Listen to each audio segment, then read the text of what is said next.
บายดีพี่น้องพบกับพายอีกแล้วเสิร์ฟวงแล้วฟันอีกแล้วโอเคมื้อนี้เฮาฮอดมองเฮาสเปเชียลเด้อเห็นบ่หนวดมัด มาตลกซื่อมื้อนี้บ่ได้ไปเที่ยว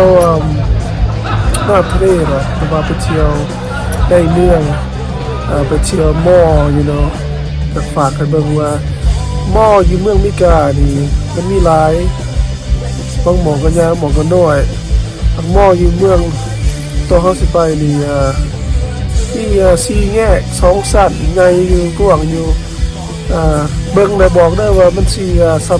ำมออยู่เมืองลาวอยู่บ่แล้วก็ MC บอกมาได้ว่าสิใหญ่สุดกันได้บ่มอตัวนี้เฮาใกล้บ้านเนี่ย2 ชั่วโมงขี่มาโอเคพบกันอยู่ในเด้อโอเคมาสบายดีเข้ามาในเดี๋ยวได้นี่ให้มาทางหลังมี3เนี่ยเขาขันเนาะมีสั้น2เลยนี่ทางหลังมีสั้นดึงโอเคสโลว์ด้วยจะหน่อยโอเคไหมโอเค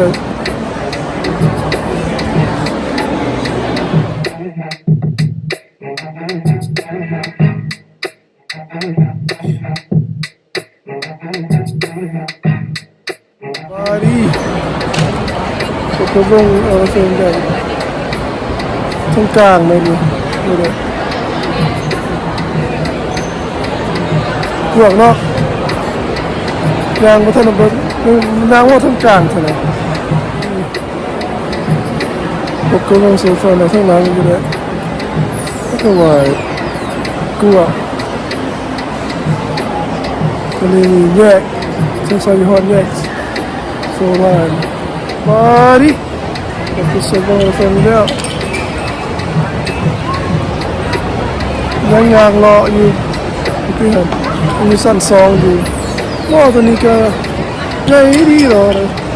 คนกระไรมันเป็นเสาบอกว่าเขาใส่หนวดปนมัดดิบสูงโอเคพบกันไหม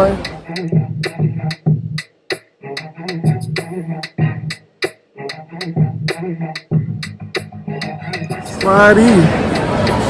ก็กดเซิร์ฟเวอร์แล้วก็เลยโอเคอันนี้ข้างมันเจน้ำ3เลยสัญญาณเจน้ำ3เลยทั้งร้านทั้งหมดหล่อยางไปสุดเลยต้องไปเลยจะพอดเจน้ำ3เลยมือนี้ว่าเรามือถือต่อกล้องมาสู่ถ่ายอย่างไรเลยเอามาเปิดมอดเอาขอโทษด้วยเนี่ยก็นั้นโอเคกันมาดีพบกับไปด้วยโอเคยาฮอดแยกที่3เด้อนี่แยกที่3นี่มันอยู่ตลาดใหญ่ใน4ฝั่งนั้น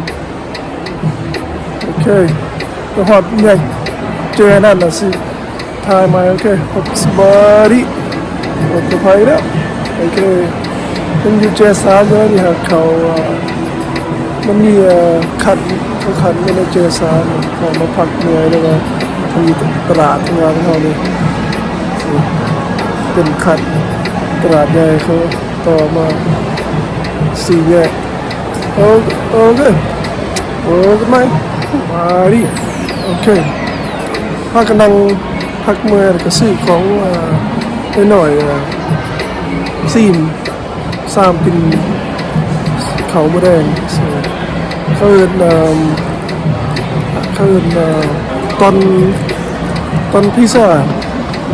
โอเคพอกินขนมกินแล้วก็ย่างต่อ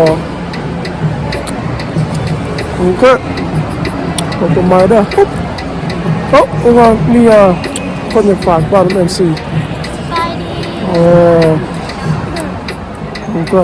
มาดิกลับมาหาเขาอีกแล้วแต่เกินตัวนั้นเรากินมันเป็นคือแบบตอนพิซซ่าตัวนี้มันมีคือเคลื่อนฮอทดอกหน่อยนี่เนาะหมูขนมหมูที่เขา เค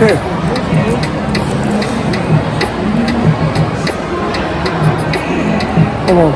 มันเป็นสองคนแซ่บครับก็มาเลย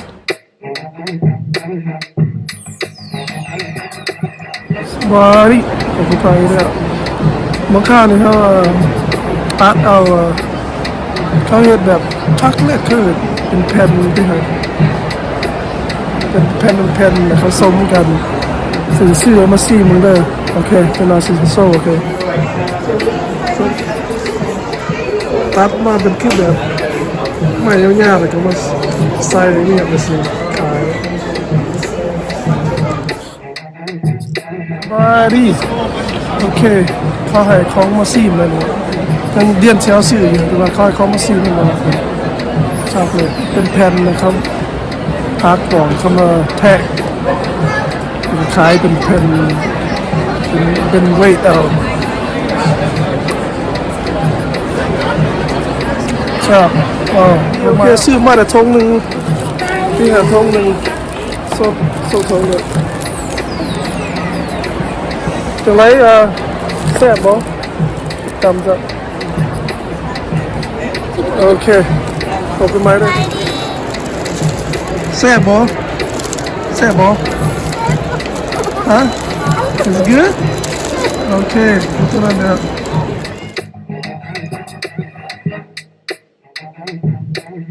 มาดิผมก็มองอีกแล้วสวยโอเคทางหลังมาเป็นไงตัวนี้นี่ยิงแยกมันมีสีแยกส่วนแล้วเซแยกน้ำสีเลยข้างๆตรงมีหมองกลางนะแยกน้ำสีแต่สีงางอ่อนด้วยสั่นถึงพอเป็นอีกแล้วมาฮอดโซนแยกที่ซีมันอยู่โซนที่ซีแล้วนี่มันอยู่ตลาดตัวทางร้านกันไม่ซีโซนที่ซีพอโซนที่ซีกันยางลงไปตัวนักสัญญาณต่อลงไปเท่านั้นเองนอนขัดมาใหญ่เนาะแต่ว่าอยู่เมืองนี้มีตลาดในเมืองนอมีตลาดหลายอยู่มีเห็นไงกันนี่ก็มีอยู่โอเคขอบคุณไม้ได้บายดีพี่น้องโอเคเดี๋ยวนี้ครับพอกันพักพอหน่อยหนึ่งอย่างได้ดิยังอยู่แยกที่ซีอยู่สุดหันมานั่งพักขึ้นมาทางหลังสั่นมาทางยาวมาฟังกันเถอะหาเข้าตลาดว่าสิมาว่าเรื่องมัดหนวดนี่เด้อ MC ขั้นมักส่งขั้วมาเด้อขั้นมักจะส่งขั้วมาเด้อแต่ไว้ข้อเบิ่งข้อมัดข้อเบิ่งข้อขาดอยู่มัดดินซื้อแต่ว่าบางเทื่อสิแท้ออกบางเทื่อสิมัดส่งขั้วมาเด้อแต่ก็ขั้นมักกับส่งบอกว่าขั้นมักส่งมาแต่เรื่องตลาดนี่มักส่งขั้วหมอบอกว่าตีผมบอกก็ได้ว่ามันตลาดอยู่บ้านเฮาผักเซ่ก็ได้คันมันใหญ่สำคัญได้บ่ตลาดตัวนี้มันมีหลายตลาดได้ตลาดอยู่แต่ว่าตัวนี้นี่มันใกล้บ้านเนี่ยมัน2 ชั่วโมงได้พากันมารอมื้อนี้บ่ได้ไปเดียมน้าน่ะโอเคกลับไปเว้าเรื่องหนวดเด้อส่งมาบอกเด้อว่ามักโอเคต่อกันใหม่เด้อตัวนั้นเด้อมาดิผมก็ไปเด้อโอเคงานต่อได้นี่เป็นมาทางหลังมันเป็นแบบลูกเข้าหายมองเข้านังพักเหนื่อยกระดาษลายอยู่ค้นกระดาษอยู่ตอนนี้นี่ฮะยางอ้อมใกล้แถว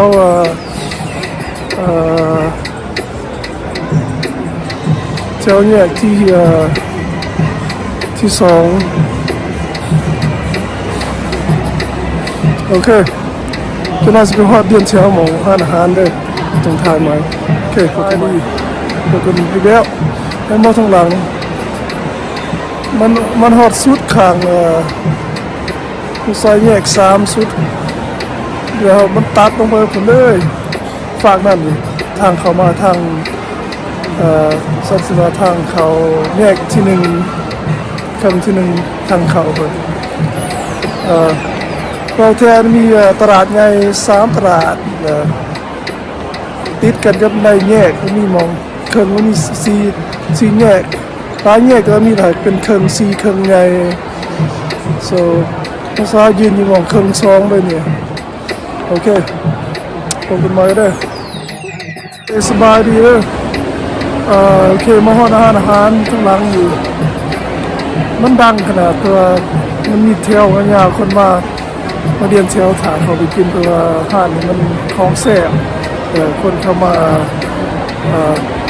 เรียนเที่ยว so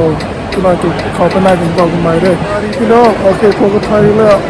โอเครอนี่เขายังสั้นดุมได้วันนี้สักอย่างรอสั้นดุมเลยนึงเราจะพากันเนี่ยทำเลยโอเคกันไหมด้วย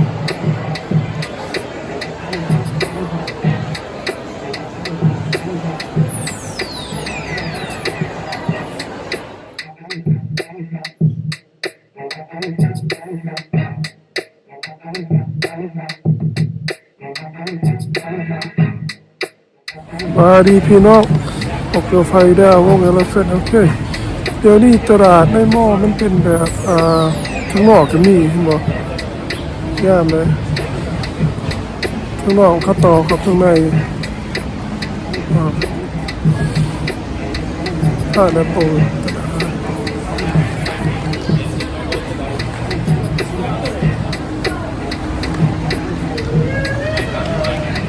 โอเคมาทำมา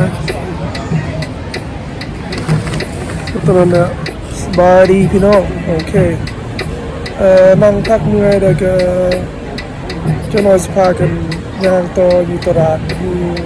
นอกแต่ว่ามันตลาดนอกมันต่ออยู่ตลาดหม้อทุกใหญ่เลยเดี๋ยวชิลล์ของตลาดแต่เดี๋ยวนี้มันคำไปหน่อยนึงโอเค so ภาษีรอหน่อยเดียวก็พากันเมื่อโอเคทำไมเด้อ